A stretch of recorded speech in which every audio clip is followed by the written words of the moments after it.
You're deep in the jungle, in the middle of a war zone. You know your enemy is tracking you, and a clash could be imminent.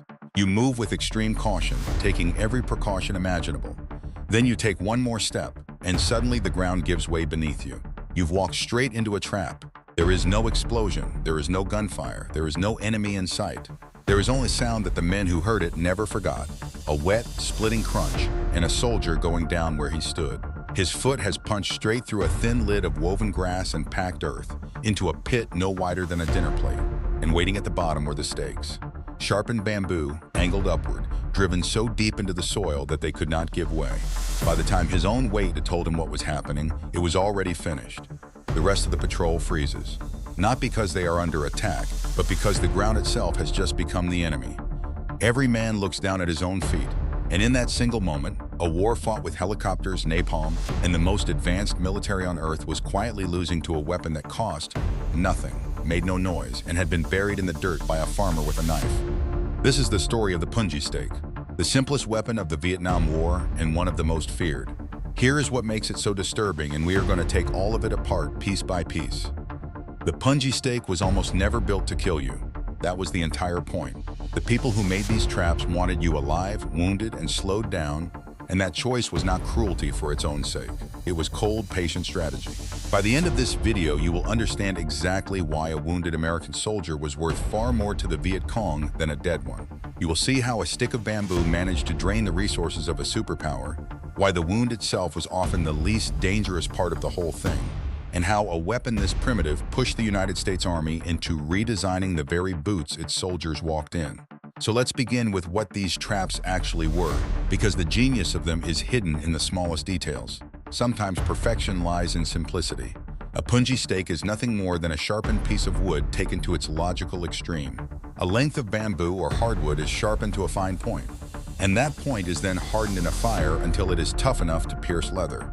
Several of these stakes are then planted upright in the bottom of a shallow pit. The pit is covered with a light framework of twigs and grass, topped with a thin layer of soil, camouflaged so carefully that even a cautious person moving slowly and paying close attention would have difficulty distinguishing it from the surrounding ground. And that is the weapon.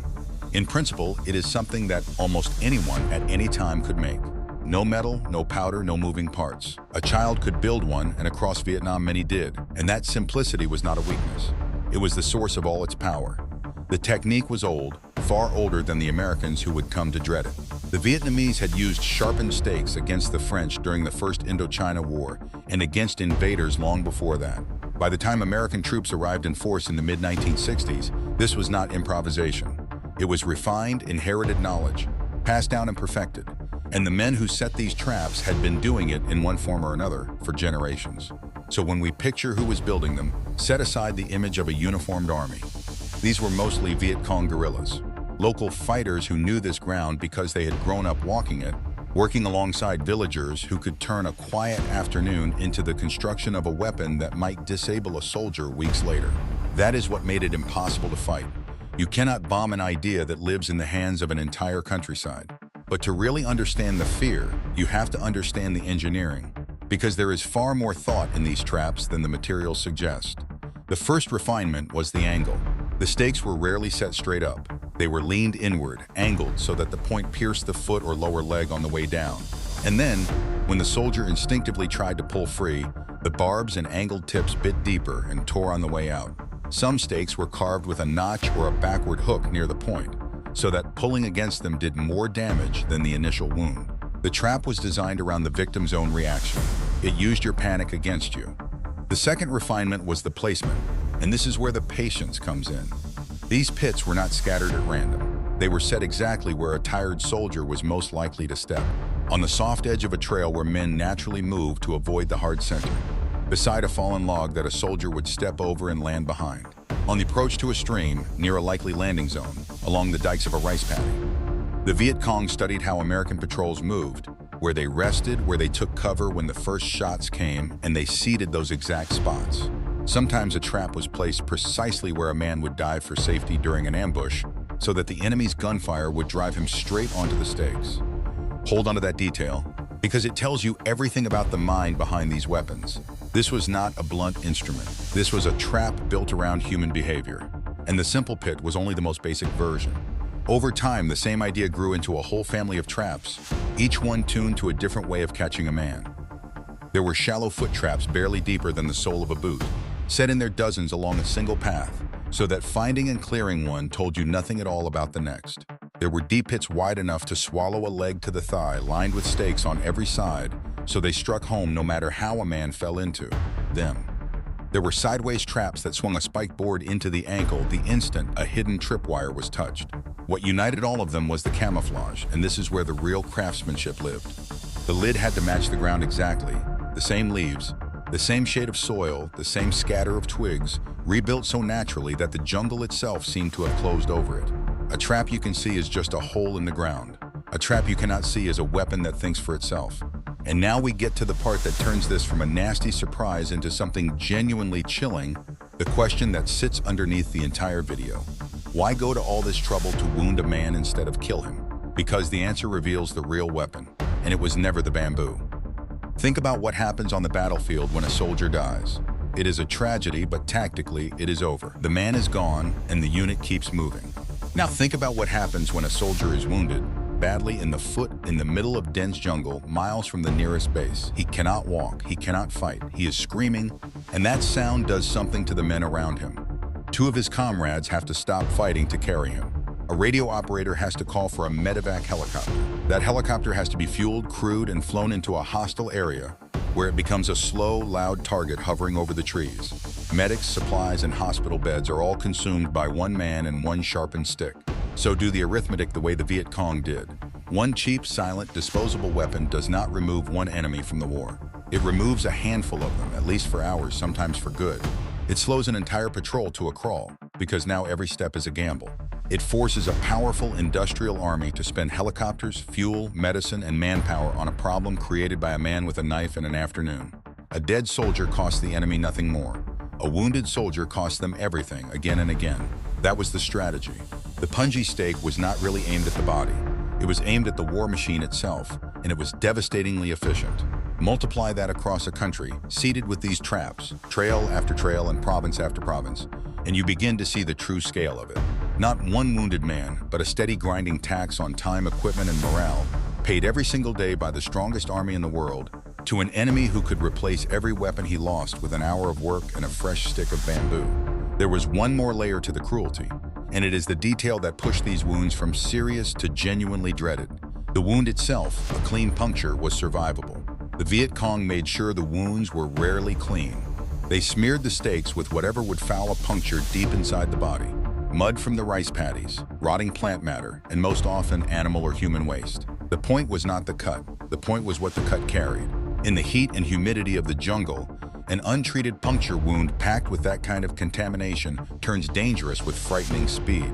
Infection sets in within hours. What started as a stake through the foot becomes a fever, then a wound that will not close, then the very real risk of losing the limb, and in the worst cases, losing the man long after he left the battlefield. A soldier could survive the trap and still be defeated by it days later in a hospital bed. The bamboo opened the door. The infection did the work. And once word of that spread through the ranks, the Punji stake stopped being a physical threat and became something that lived in every soldier's head. And the Punji stake was only the beginning of what was waiting in that jungle. If you want the full picture of the traps the Viet Cong built, the ones that get even more ingenious and more terrifying than this, leave a comment telling me which Vietnam trap unsettles you the most, and subscribe so you don't miss the next one. Now, let's get back to the ground, because this is where the title of this video earns its name. We tend to imagine the fear of war as the fear of the enemy. A face, a muzzle flash, an ambush you can at least shoot back at. The Punji stake offered none of that. There was no one to fight, there was no warning. There was only the dirt under your boots and the knowledge that it might be hiding something. And that is a very particular kind of fear, the kind that does not spike and fade, but sits with you every single second you are on your feet. Veterans who walked those trails described it in almost identical terms. The constant downward stare, the way a patrol's pace would drop to a crawl in suspected ground, every man testing the earth before trusting it with his weight. The job nobody wanted, walking point at the front of the column, where the man's entire role was to find the danger first, often with his own body. Imagine doing that for hours, then days, then months. Imagine that the most ordinary act a human being performs, taking a step forward, has become the most dangerous decision you make all day. That is what it means to fear the ground. It is exhausting in a way that has nothing to do with the legs and everything to do with the mind, and it wore men down long before any stake ever touched them. And the dread did not stay out on the trail. It followed men back into camp, into the quiet hours before the next patrol, when they would lace their boots a little tighter and say a little less than usual. A unit that has lost a man to the ground does not move the same way afterward. It hesitates, it second guesses. It spends part of its attention, every single minute, on the dirt instead of on the enemy. And that divided attention is exactly what the trap was built to create. This is the quiet truth that the gore of these stories usually hides. For every soldier who stepped on a punji stake, there were many more who never did, but who carried the fear of it the entire time, who flinched at soft soil, who lost sleep over the next patrol. The weapon worked on them too. It did not need to draw blood to win. It only needed them to believe that it might. So how does the most powerful military on the planet respond to a sharpened stick? The answer is one of the strangest and most revealing details of the entire war. They redesigned the boot. The standard jungle boots American soldiers wore were modified to include a flexible steel insole, a thin plate of metal built into the sole specifically to stop a punji stake from punching through the foot. Stop and think about what that represents. An industrial superpower with aircraft carriers and supersonic jets found itself engineering a piece of armor into footwear to defend against a weapon made of bamboo and patience. There is no clearer picture of asymmetric warfare than that. One side spent almost nothing. The other side had to spend and adapt and spend again just to keep walking.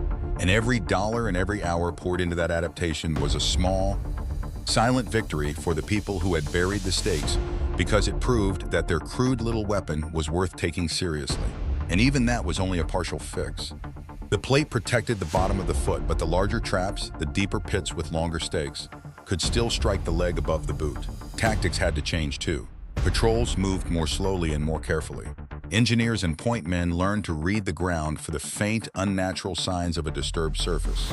The Americans got better at finding them, no question, but you cannot win that exchange. Every trap found and disarmed cost the patrol time and nerves. Every trap missed costed a man. And the side building the traps could always build more, for free, faster than the other side could ever clear them. The wider consequences reached far beyond any single wounded soldier. Across the war, mines and booby traps of all kinds, with the punji stake among the most common in the early years, accounted for a significant share of American casualties. And that fact shaped how the war felt to the men who fought it. It bred a deep, grinding suspicion of the very landscape, and sometimes of the people in it, because the farmer smiling beside the trail might have been the one who set the trap the night before. That suspicion poisoned trust, hardened attitudes, and fed a sense among many soldiers that there was no safe ground and no clear front line. In a war already short on clear answers, the punji stake added one more layer of dread to everything. That is the real legacy of this weapon. Not the body count, which was modest compared to bombs and bullets, but the psychological and strategic weight it carried for a fraction of the cost. It proved a lesson that has echoed through every conflict since. You do not always need to overpower a stronger enemy. Sometimes you only need to make every step they take expensive, exhausting, and uncertain, and let their own strength wear itself out against the ground. And so we arrive back where we started, with a boot coming down on soft jungle floor, and we can finally see the whole picture clearly. The punji stake was never just a sharpened piece of bamboo. It was an argument made in wood and dirt, that the will to fight is more fragile than the body that carries it. It went after the one thing all the firepower in the world could not protect, the soldier's confidence in the ground beneath him. It turned walking into gambling. It turned rest into vigilance. It turned a country's own earth into a weapon that never slept and never ran out of ammunition. The most advanced army in history could armor the foot, but it could never quite armor the mind. And the people who built these traps understood that better than anyone. That is why a weapon this primitive belongs in the same conversation as the helicopters and the jets. Because in the end, it was aimed at something none of those machines could defend.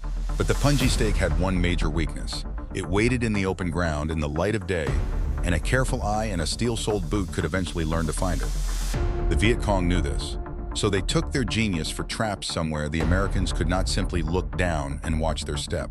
They took it underground into a vast, hidden world of tunnels beneath the jungle, where the darkness itself did the hiding, and where the traps waiting in the black were more terrifying than anything ever buried in a trail. That is where we are going next. So if the ground above frightened you, wait until you see what was waiting below it.